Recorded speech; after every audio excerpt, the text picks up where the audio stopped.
प्राचीन काल में अश्वमेध यज्ञ होता था, तो अश्वमेध यज्ञ का घोड़ा छोड़ा जाता था। मैं यहां कैवियट लगा कह दूं, मैं किसी के व्यक्तिगत अपमान के लिए नहीं, उपमान के लिए कह रहा हूं, ठीक, फॉर द सिमिली।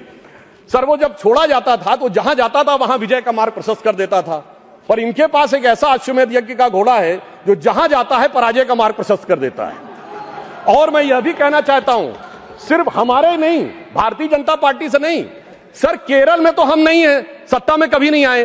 केरल में एक बार लेफ्ट फ्रंट आता था, एक बार यूडीएफ आता था, पर जब से ये वहां पहुंचे हैं ऐसा यज्ञ किया है कि इस बार एलडीएफ दोबारा आ गया। मैं पूछना चाहता हूं केरल में वोट चोरी किसने कर ली मेरे भाई, बताओ। क्योंकि कारण क्या है कि जो इन बात को समझने के लिए तैयार नहीं रहते हैं, उसका एक कारण। दूसरा ये कहते हैं परसेंटेज ऑफ वोट हमारा बड़ा, देखिए नजदीक था फिर भी सीटें क्यों कम हो गई, उसका कारण है इनको वोट का वितरण देखना चाहिए। मैं उदाहरण देना चाहता हूं, हरियाणा में सबसे बड़ी जीत किस कॉन्स्टिट्यूएंसी में हुई?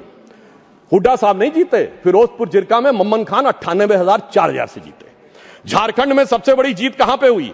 वहां पे पाकुड़ क्षेत्र में निशात आलम 86,000 से जीते। दिल्ली में आम आदमी पार्टी के मटिया महल में 42,700 से जीते आले मोहम्मद इकबाल। और लोकसभा चुनाव में सबसे बड़ी जीत असम की धुबरी सीट पर कांग्रेस के रकीबुल हसन 10,25,000 से जीते।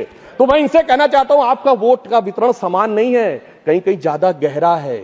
जहां दिल का रिश्ता ज्यादा गहरा है वहां वोट ज्यादा गहरा है। जब आप उसको समझ पाएंगे तो ये वोट परसेंटेज के अंतर को आप भली भांति समझ सकते हैं।